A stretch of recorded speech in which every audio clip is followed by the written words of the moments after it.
All right, Cheyenne. Wow, wow, wow, wow. It's the season of Relationships. love. Ooh, I like that.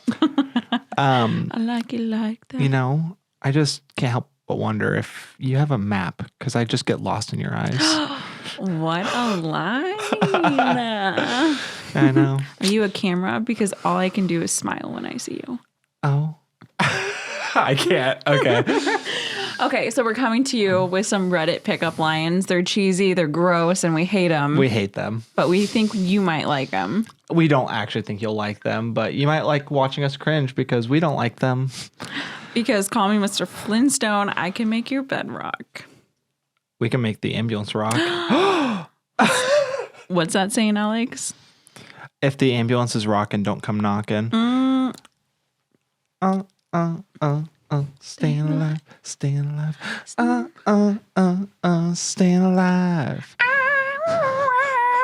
That was really good. Can I be the one to fill your dark soul with my light? Absolutely. Come here, Daddy. Mom, don't watch this. All right. I heard you like Bad Boys. Well, I don't mean to brag, but one, I'm bad at everything. And once I logged into Disney.com without my parents' permission. Wow. I've actually never You're been on bad to the Disney. bone. That's like Megamind. Anyway, I've never been on DisneyChannel.com. Oh, I was going to say, I would believe that you've never been on Disney. Oh, what is it? The like, with the, Oh, yeah. Dun. and you're watching Disney Channel, but you're not. And You're watching please don't sue us, Disney. Silent Stories. You're watching Silent Stories. Ding. I love that. We are going to be talking about relationships today. And I kind of thought, what a fun way, other than some cheesy pickup lines from Reddit, is starting with some things that have a negative impact on relationships. I think the first one is that we can talk about 35% of people said that the negative on their relationship was stress from work. That was the top one that I found, stress from work. I think both of us can relate to that quite a bit, like with having stressful emergency medicine jobs or working in the EMS field. Yeah. Because I mean, like, sometimes that is hard to leave at work and not bring home with you. Yeah, I agree. I mean, coming from, my husband is a drone pilot too, though. This last summer, I kind of took a breather on work, and I volunteer at a pretty busy fire department.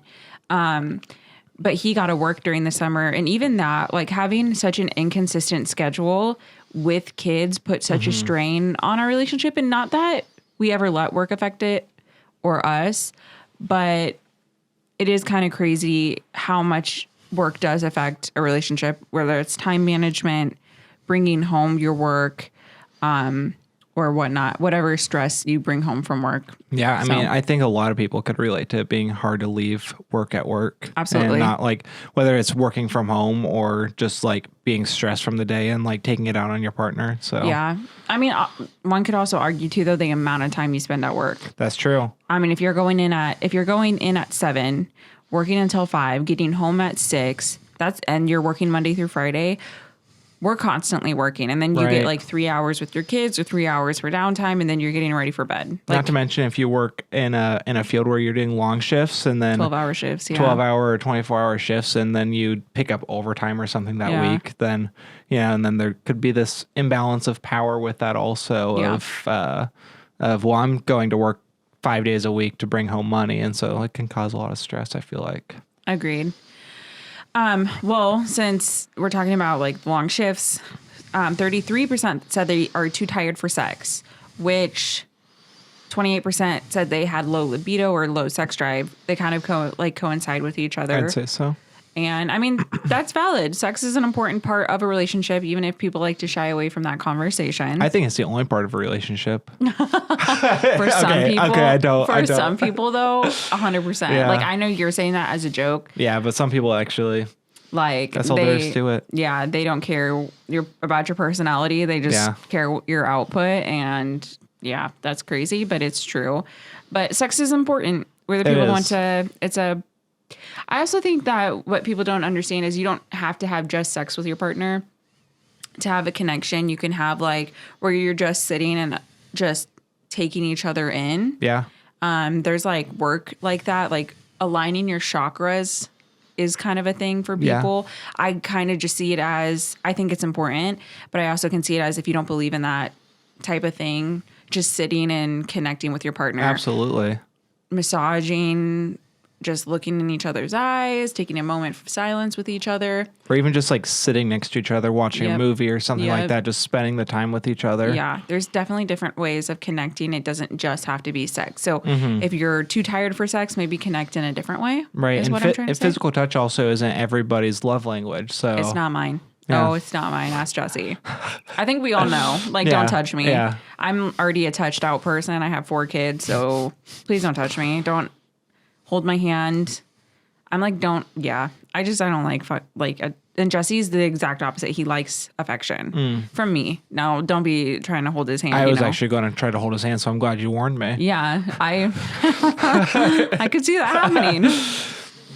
27% say arguments about money are a thing for them. Oh, yeah, I feel that with my last relationship. That was a daily Yeah, conversation or a daily argument of like who's bringing in the money, but who's spending the money. Ooh, that's a good point. And then also like just like constantly stressing about we don't have enough money for the month or we don't have enough money to make bills, and it was just a constant stressor.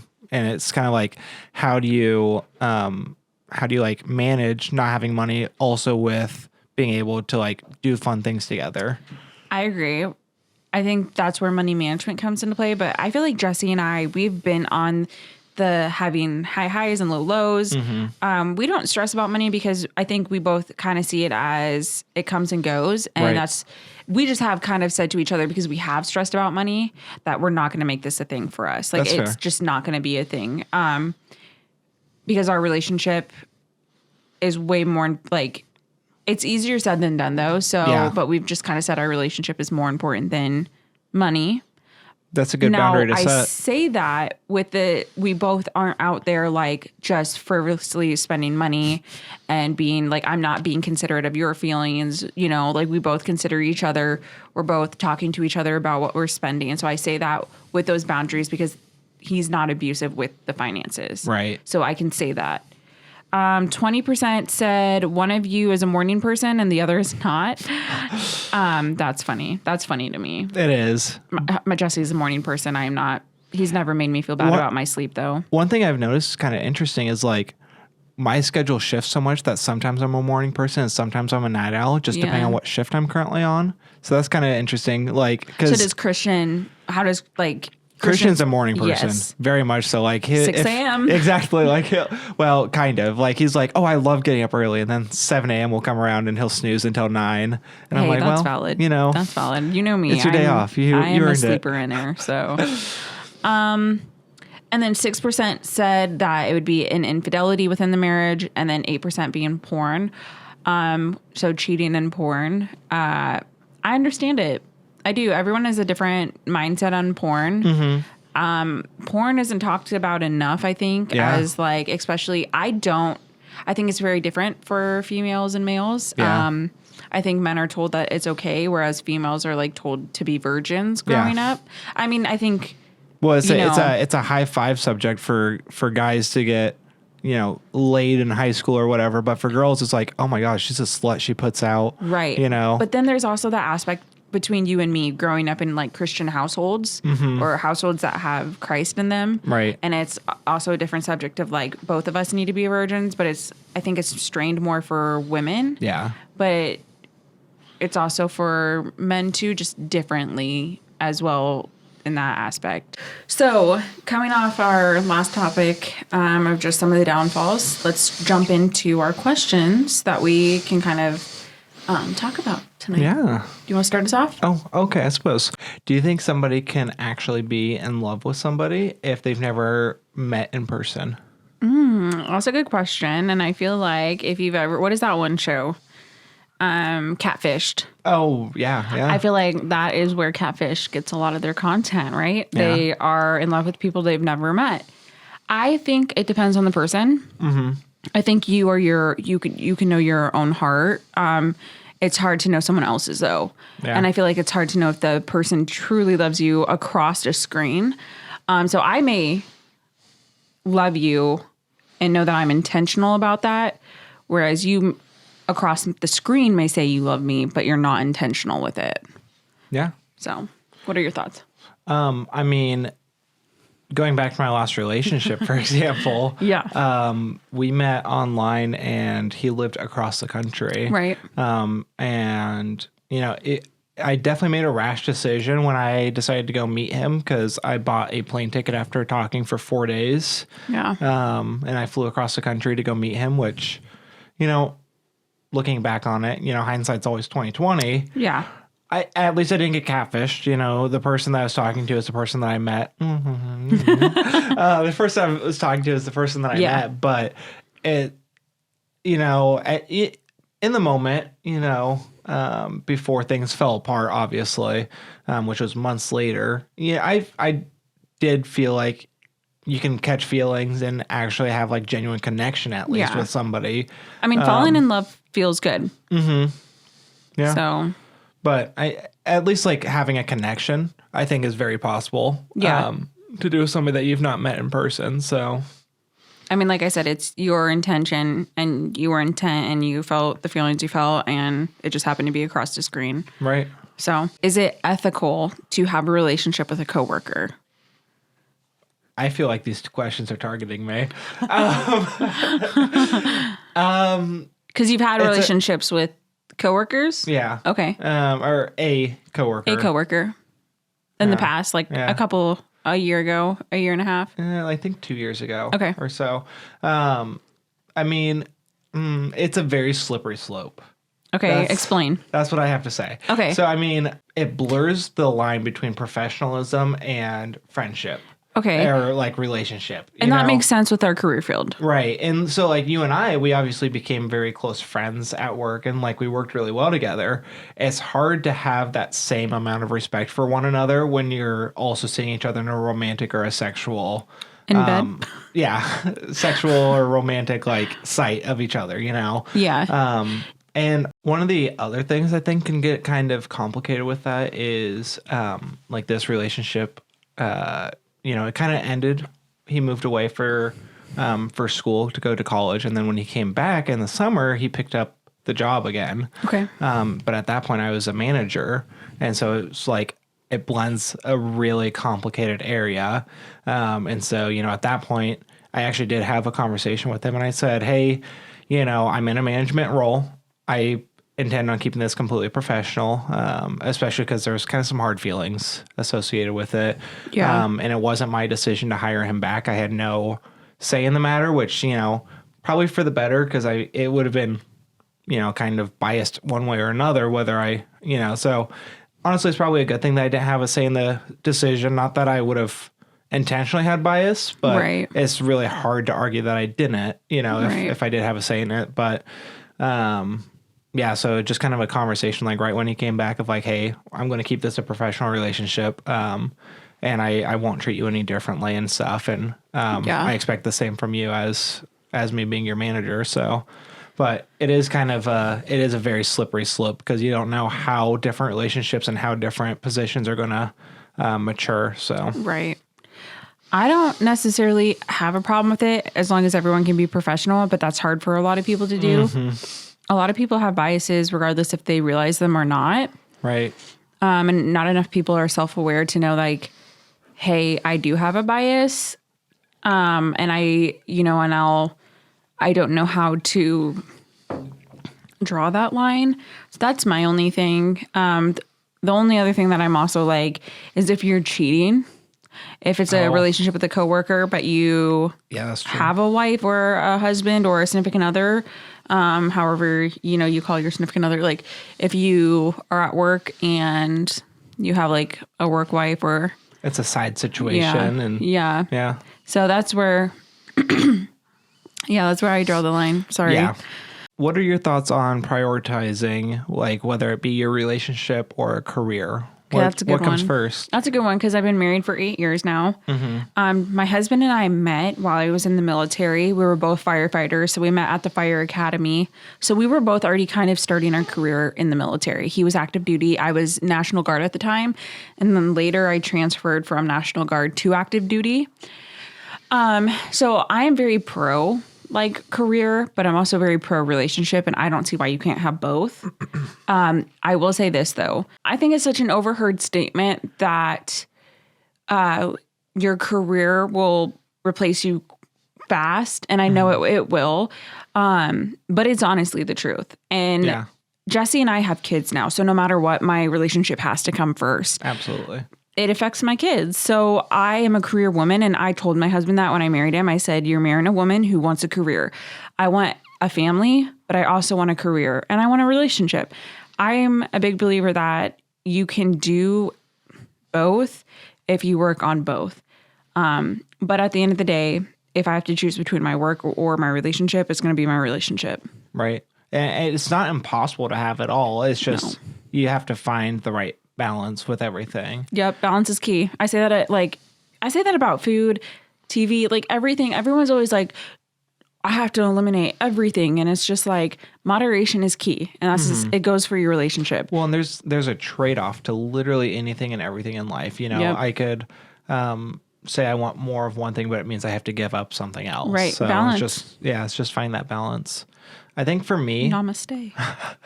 it's a really hard decision because you know I am committed to this relationship that I'm in, but it is a new thing, so still working on finding Right, that balance, right. and like where my priorities lie. But ultimately, I mean, like you were saying, a job will replace you so fast, and I know that there's already a line for people to take my position if I were to leave. Yeah.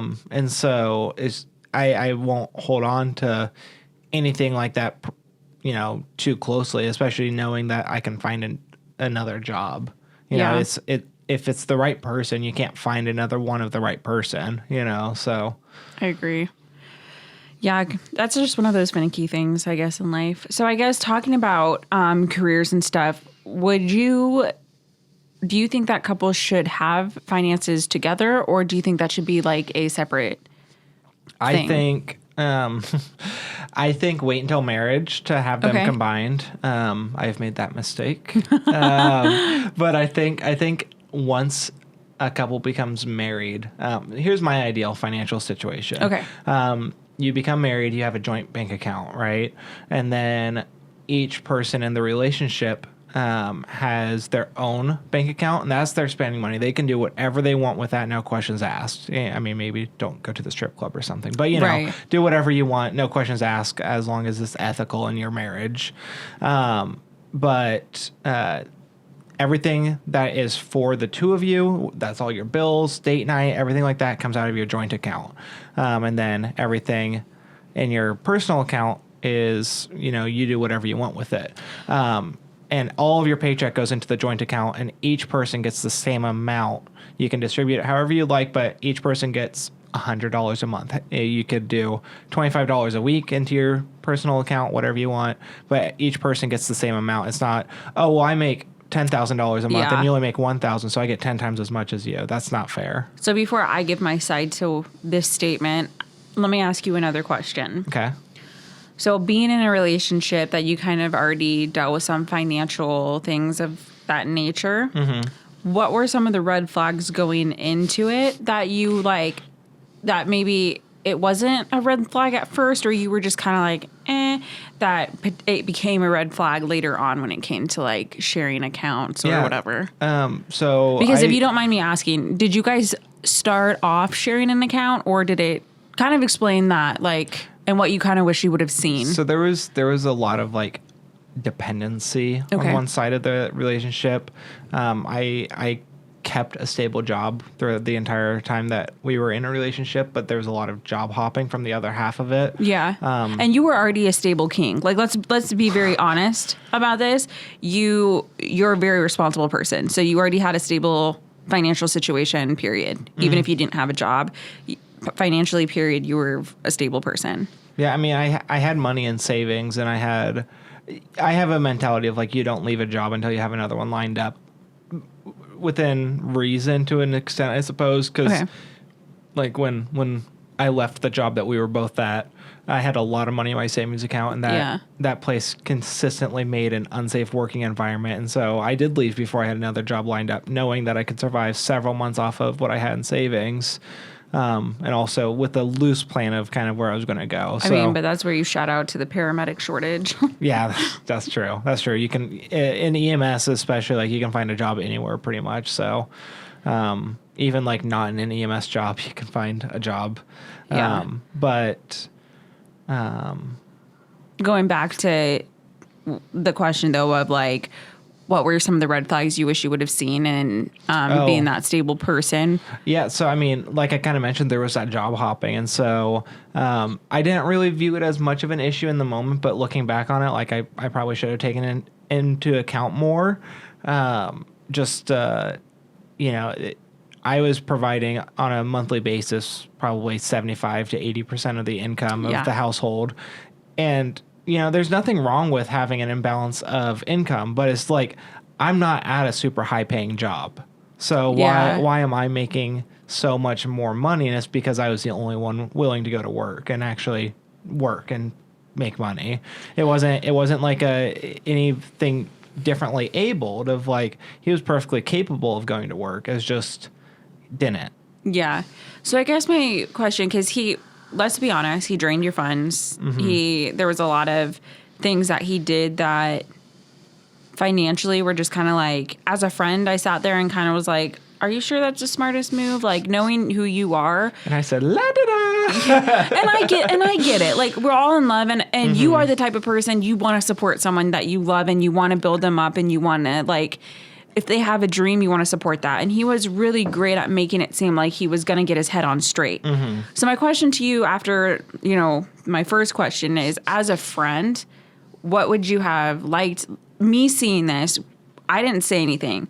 Is that what I should have done? Or should I have been interjected and been like... Well, and that's another like sticky situation because it's like, is it my business? If you were to, well, I mean, I think it is. As a friend, I think it is your friend's business to like be like, hey, you're kind of drinking that dumb bitch juice, but it's also a sticky situation because it's, you don't want to seem like you're trying to just tear apart a relationship, right. And that's what it was hard. As a friend, it was hard to sit here and be like, oh, I see this happening, but how do I approach it? Right. And I think that's why it's good that we're having this conversation now, because maybe someone, hey, give that red flag of what you wish you would have seen before you started making those decisions. Right. And then me as a friend, how I could have gone about it differently to like, was there something I could have said that would have changed it? I think sometimes you also have to just like paint out the red flags. Just be like, hey, you used to have $10,000 in your savings account and now you have $2. I feel like I did a little bit. Like, I feel like, right. Because I mean, I'm just going to say it. The car was a big one for me that I was like, that's iffy. I don't know. I don't think that's smart. Right. And, it worked itself out because my mom always says money comes and goes. Right. But that one was kind of hard for me to watch you do because, again, this person is now just getting their life together and you're still building that block for them. They wouldn't be where they are without you. Mm-hmm. And at some point it is like, are you just catering to this child? Right. Right. Or are you being a good boyfriend? Right. So, well, and, we have a mutual friend that for like 2.5 years, I was trying to do the spelling out the red flag thing. And eventually I caught up, and same thing with our situation is eventually you kind of like, hey, that seems like a red flag, doesn't it? It eventually catches up usually, but our mutual friend that we have for like 2.5 years, I'm like, doesn't it seem like he's kind of, maybe cheating? He has marks on him that you didn't put there. And I don't know. I don't think his cat left those scratches on his. And that's why I said, like, everybody is so different because where you might have said, want that, hey, because I am too, like, please put it out there bluntly for me. And maybe I won't perceive it well, but I can kind of swallow my pride and I'll always come back and think about it. And then I can come back and have that conversation with you when I'm ready mentally. Right. But there are some people who don't want to hear about it, period. Right. Like, well, and love is blinding. Yeah. It is very, very blinding. Yeah. That's also an oversaid saying, but it's so true. Uh-huh. I just, I think I was like reading somewhere or watching a TikTok and it was like, what do you do if your teenager's dating someone who isn't good for them. And it's like, you just have to let them date that person, because you can tell them that they're not good, that you don't like their boyfriend or girlfriend, but they're need to going see to it for dig even, themselves. they're going to dig even deeper now that you say you don't like him. And, Right. you know, where if you just leave it alone, they might come out of it a lot quicker than you think.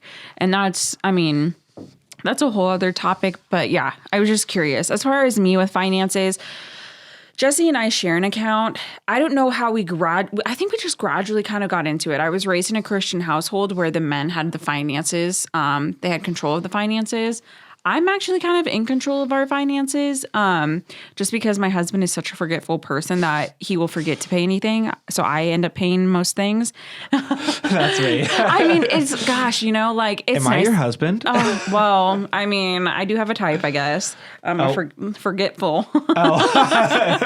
No, but so we share finances. But I will say this, in the military, I can't tell you the amount of red flags that I saw in men. If a woman came to me and said that, like, her husband had a separate account from her, I usually was like, ooh, he's bad, or like, he's a red flag. And I say that because it usually was like a control thing of like, he doesn't want her to see his finances. Right. Like, what's he spending his money on? And he's like, oh, I have the job because I'm in the military. And I say this because I was the only female in the fire department. Right.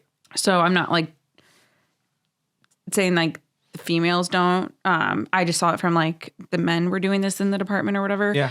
So if they were doing that, it just was like they would be working, and then their stay-at-home significant other had to go get a job because whatever they made, I guess, I don't know how to explain this. Does that make sense? Of It's what I'm like trying they to would say? hold on to their own money and like hide their finances. You had your spending money from your job. Even Yeah. if that meant the woman who had like a baby or something, Right. like couldn't work as much, or comes back to that balance thing we were talking about. You know, Yep. like behind everybody that's able to have a steady income, there's typically a person that helps enable that steady, good income. You know, so like for your current situation, you know, Jesse's the one bringing in the money currently, but you're the one taking care of the four kids. Actually, Correct me, please. Because of the military, not that it's anyone's business, but because of the military, you actually get a GI Bill. So I get paid to go to school right now, which is what I'm doing. I'm getting my bachelor's in health science. But then I also get a stipend each month from my disability through the VA. So I actually do bring in some. Yeah. And then but he's the one with the job right now. Right. So The I do. traditional Yeah, the income. traditional type of job. So I do get what you're saying. For me, if a man, I'm like a big believer though too, that everyone's finances works different for them. I just saw so many men who were like, we need to keep our accounts separate. Whatever you make in your job, like that's your spending money. We go 50-50 on bills. And then he, if she didn't have money to do fun things, it was like, oh, you're shit Sucks out of for luck. you. And that to me is so wild. Like, I Right. can't imagine if like Jesse didn't have money, me going, oh, well, I guess you're gonna have to sit this movie out. Yeah. But that was the military. Like, just a bunch of craziness. Children. Honestly, sometimes, but Do you think it's important to disclose your sexual history to your partner? this is a good one. I think that's up to you. I don't think you have to. I think that's your choice. I think like if you have a great partner and an understanding partner, they will understand that is your decision, Yeah. because there's a lot of good and bad that comes with, your past when it comes to sex and stuff. So I think that, I was honest with Jesse. Jesse was honest with me, and it's kind of funny because I was that good Christian girl. So going into it, he had a lot more experience in that field than I did. And it took me a while to swallow some of those things that he was telling me that he's done. So that's where it can be kind of iffy. But if you can have an open mind, then absolutely. But I also say this, don't ask your partner about their sexual past if you're going to hold it against them. Right. Or if you're going to Right. just use it against them, like, later on. And because why do you need to know then? But if you're Right. just genuinely curious about like, hey, like, where are you at? Like, it's just a friendly conversation that you're having, or, yeah. And then there's also that other side of it of just like, can you trust your partner with some of the traumatic sexual experience Yeah. that you had, where you have a trauma experience associated with a sexual act, and you're like, it makes me uncomfortable. So I think a safe partner, absolutely go for it. But if you're not in a safe space, I'd lie.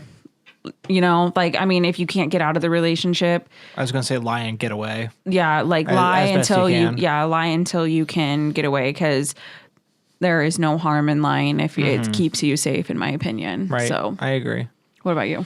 I think this is assuming it's, you know, a healthy, nurturing relationship. But I think it is important to kind of talk about it at least. You know, you don't need to disclose how many times you've done doggy style, you know, but like, but like, I think it is like relevant to an extent. You know, you're talking about this person that you're supposed to be like very intimate with and very trusting toward and everything. And I just, you know, there shouldn't be any sort of stigma of, you know, here's my body count, you know, or whatever. Right. I think it can be a little bit hurtful. I also think though, because you know, if it can kind of create like an imbalance. You know, if one person has only been with, you know, 2 people in their entire life, and the other person's been with 50, you know, it can kind of create like some stigma within, or like there's a certain stigma associated with both of those. And that's why I said, like, have that open mind. Like, why are you asking that question? Right. If you're asking that question knowing if their body count is lower or higher than yours and you're going to feel a certain way about it, then maybe don't have that conversation until you're ready. Man, I just think about, like, it was years ago when Jesse and I had this conversation, and I know I wasn't ready to have that conversation, but I was also a very different girl. I was still coming out of my conservative era.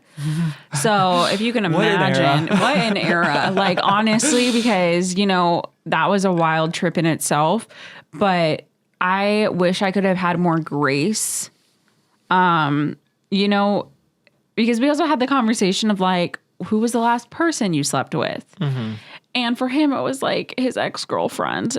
And like, that's a whole wild story, which I don't know if he'd want me to share. But yeah, for me, because it was like the story itself was a lot for me to hear, and I wasn't ready to hear it yet. Right.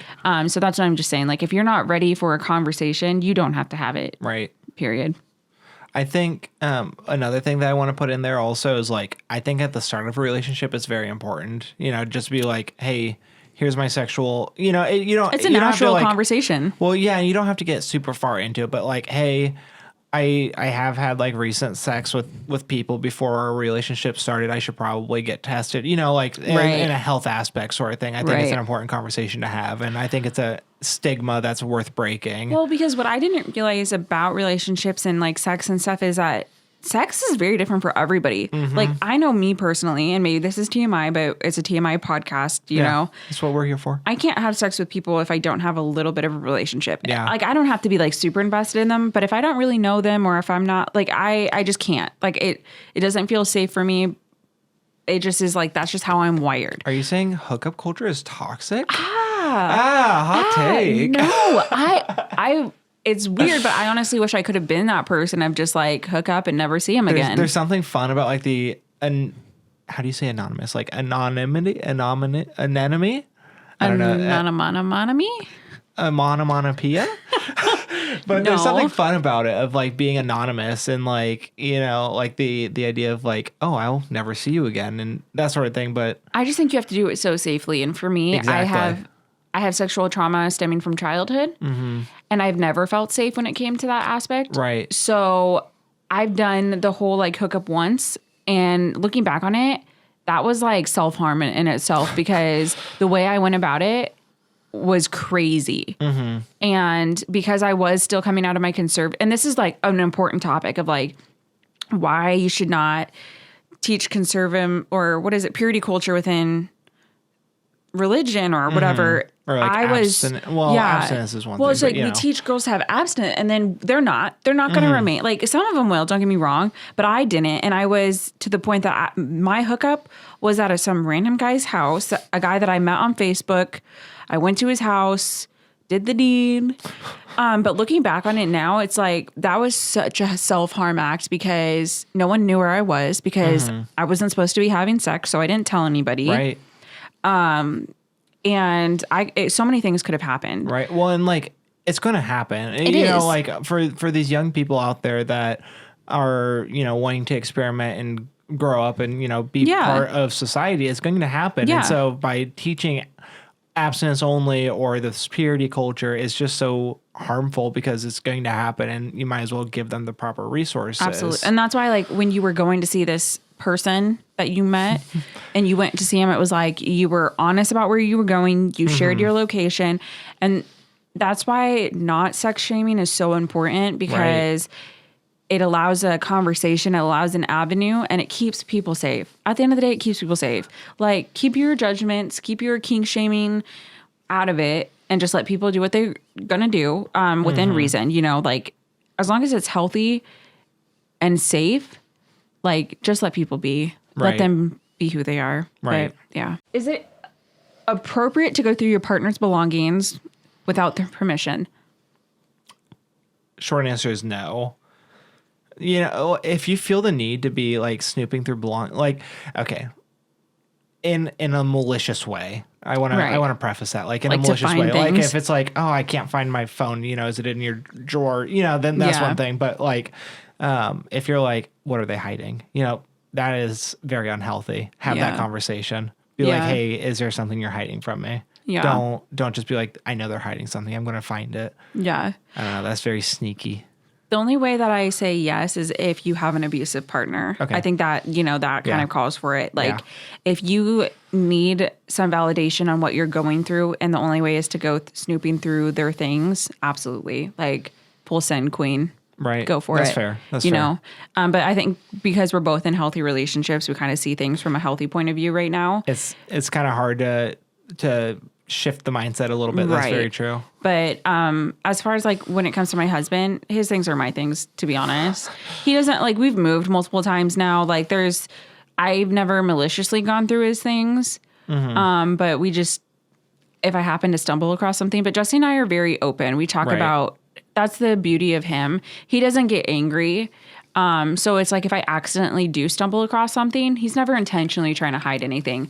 And that's why I think it's like, that's why I say he's not abusive. So I can go through something of his and know that it's going to be okay, because I know he's not trying to hide something. And if I do find something, it's not like he meant to hide it from me. Right. But yeah, I think intention is key on this. Like you said, like if you're Yeah. maliciously trying to find something to harm them, yeah, absolutely. Like don't be going through their stuff. I think, you can be in a relationship, but privacy is also like, you're still your own person in a relationship.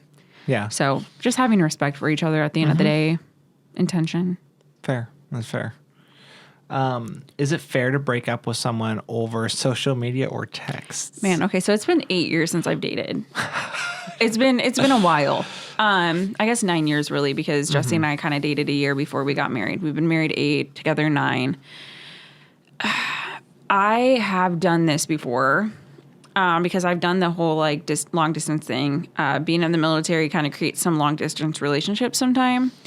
And then I did have a boyfriend here in Nebraska who broke up with me that way. And man, he put me through the ringer, and I was so emotionally like, I'm okay with it, to be honest. Sometimes people need out and they need to do it through a text message. I think there's a respectful way to do it. And it kind of depends on how long you've been seeing someone. If Jesse were to text you and be like, hey, I think we Right. should get a divorce, like Right.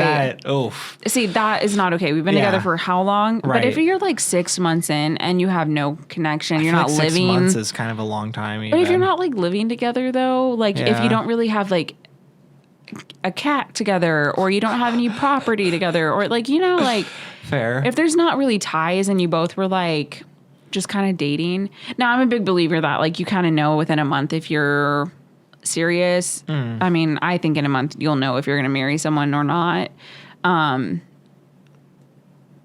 That's just me though. That's a whole nother debate there. That's a whole other debate. So we won't talk about that yet. But no, I guess, yeah, I think that's a dependent situation. That's what I think. I don't know.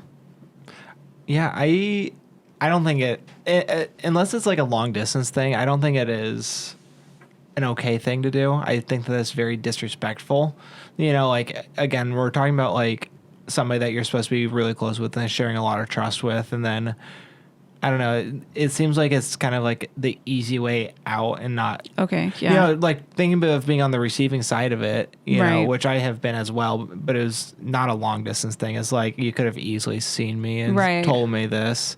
I mean, some people are cowards though, and that's where I think I see them for where they are, and just like, if that's the way you want to go out, thank you for excusing you from my life, because I did not need another coward in it. Yeah, but I mean, well, yeah, that's fair. But I guess there's also the other aspect to think about of like, what if they're in a relationship where they don't feel safe of doing it in person, of doing it over Right. over text, ripping the Band-Aid off, and knowing that you'll never have to see them again. Well, Then and that can would be another- scary too, because I mean, there are some scary individuals out there. You can That's text true. them and they'll still show up, and stay safe. That's all I got to say about that. Like, Yeah. stay safe. Yeah, do what's best for your situation. Yeah. But in a you know, healthy, amicable breakup, like I think having the conversation, at least like over the phone, maybe. Yeah. At the very least, to not just be like, oh, they'll see this when they see it, and, you know, send it. Right. Right. But I don't know. That's like such a bro move to do. Like, I'm just gonna like text the bitch really quick and tell her it's over. 4 a.m. Hey, Chad, can you give me my phone? You know, like. Hand me a beer. I'm gonna text Sarah really quick and tell her it's over. Thanks, Kyle. Okay. All right, Mackenzie, we're good. This isn't working out anymore. Thanks so much. Had so much fun. Your sorority sister's so much hotter. Yeah. By the way, can you I give me? also already slept with her, so. Can you give me Tina's number? Should you forgive a partner who has betrayed you, or is it better to just move on? My personal experience is I just moved on. It took a little bit for that to happen, but then like once I processed what had happened and like actually taken time to reflect and think about it, it was a pretty clear answer for myself, of like the trust is never going to be the same in my eyes, you know, Yeah. of, you know, even if I do forgive, I know that they're capable of hurting me in a way that I wasn't able to imagine one time. So what's to stop them from doing it again? I think that one thing that needs to be said is there's a different threshold for everybody. And I learned this because if you've been married for as long as I have, you do have some struggles, and you do have like, you're going to hurt your partner, and it looks different for everybody. And there's going to be things that aren't said that should have been said. And I always go to my mom for advice. But the one thing that I've learned is that even she has a different threshold in her relationship than I do with mine. And you're going to have to find your own threshold of what you are going to allow versus what maybe someone else allows. Yeah. I know for me, I'm a no bullshit type of person. I don't like lying. Don't lie to me. Don't even like a white lie. Don't do it. I hate it. That's like my easiest trigger for sure. If you can just be honest with me, I can probably forgive you for almost anything. Right. I don't like, except for cheating. I know some people are like, well, you don't know what it's like until you're cheated on. No, I know. Cheating's a no, like, bye. We're not ever going to Right. be here again. Right. So yeah, I guess that's where I stand. I guess I didn't really answer, but I think in marriage, you kind of have to figure it out. You're married. I have kids. I can't just be like deuces. Like after, you know, it's a different threshold Yeah, for everybody. that's What true. a betrayal, like, is a betrayal to you like they took my Diet Coke out of the fridge when I asked them not to, or is it they cheated on me and with my best friend? Like, threshold. So Right. yeah. But hey, all I know is I don't do bullshit. You know what I'm saying? Right. Yeah. Right. Yeah. Do you think it's possible to be friends with an ex? I have tried. I think in my personal experience, they always come back around and they try and get back with you. That is like I've always had, you know, I don't like to like be that type of person and boast, but I just feel like they've always, no. In a sense, like, no, because, and everybody's different, but for me, no, because all the guys that have ever tried to come back have just tried to come back in a sexual way. And obviously I'm married and that's a big no-no. So no. Okay. I think for me, I don't know. It does depend. I am currently at least friendly with an ex. Yeah. But we work in the same career field, and that's pretty much the extent of like our friendship. Right. It's just kind of like, oh, There's what's no your thought hate. on this particular method for something EMS related, or Right. like, have you had any interesting calls, that sort of thing. But if it ever got to the point of like, oh, I miss you, it's like, okay, we're gonna have to reconfigure Right. this boundary, And that's where I'm at, because I'm a very friendly person, and I feel like for whatever reason, men like to misconstrue friendly with flirting. Mm-hmm. And I have a really hard time kind of drawing that boundary of consent of like sometimes I'll just laugh it off, because historically women can't just tell a man no. Mm-hmm. I mean, look up any newspaper article. There's tons of them out there of a woman told a man no or didn't take on his advances and she got hurt because of it. Right. So we kind of just minimize ourselves as women in conversations, and that leads to a lot of inappropriate conversations, I feel like, where it's just like, I've gotten a lot better. No. We're not, Plain and simple. and that's why at the end of the day, like, I have no hate for my exes, but I am not friends with them. Yeah, just for that boundary for sure. I think the other thing with that though is also like, you and your partner have to be on the same page with it. And on top of that, you need to be able to communicate with the ex and say, hey, I've talked with my partner. Yeah. This is our expectations. If you feel comfortable with staying within these boundaries, then, we can be friends. But as soon as like a boundary is crossed, I'm sorry, but I'm going to block you, and like, I we just can't laugh. cross that line. I just laugh because whatever you're sending me, I'm showing my husband. Yeah. Like, quite honestly, like, even if it's, the most, Even if it's just a dick pic, I'm going to show. Absolutely. Like, I thank God I've never been one of those females to receive things like that. Like, I just don't. But Did you know that every gay person wants to see a picture of your penis if you're in a manager position? Oh, Anyway, carry on.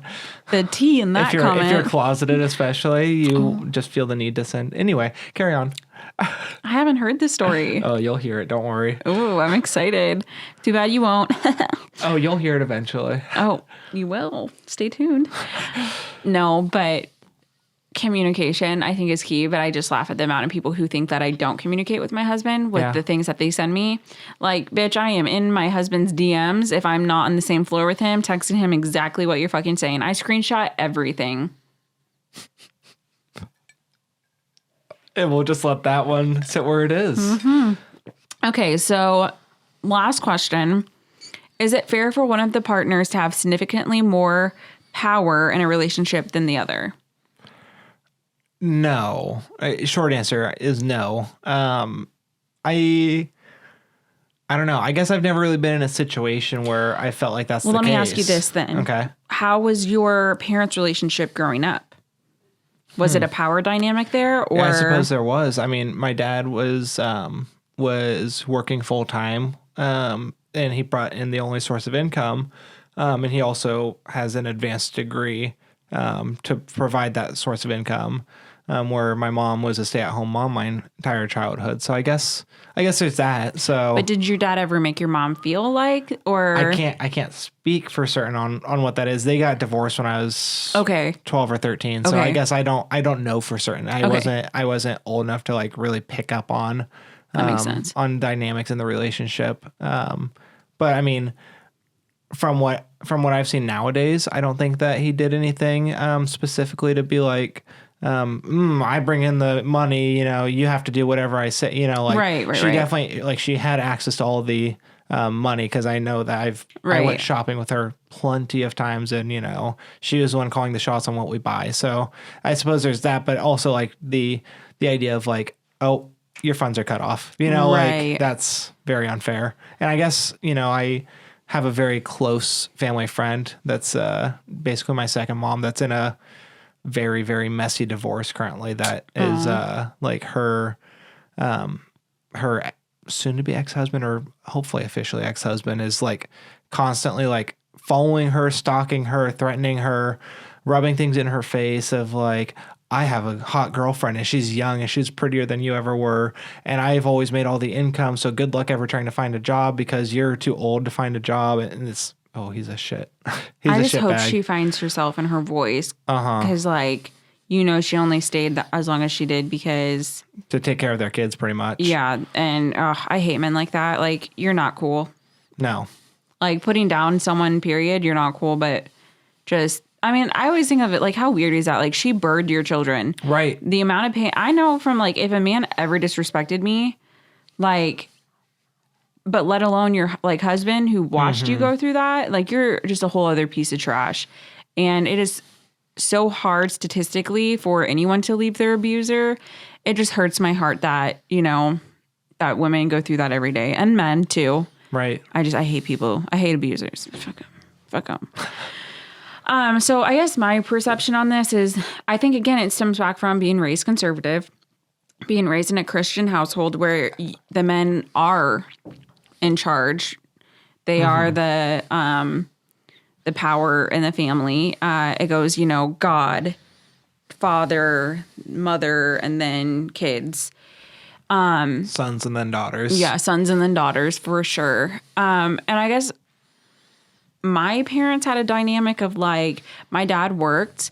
He never showed, like, my mom did everything. She also cleaned houses on the side, but my dad financially just was like ringing, like, had control over it all. There was no moves to be made without him knowing.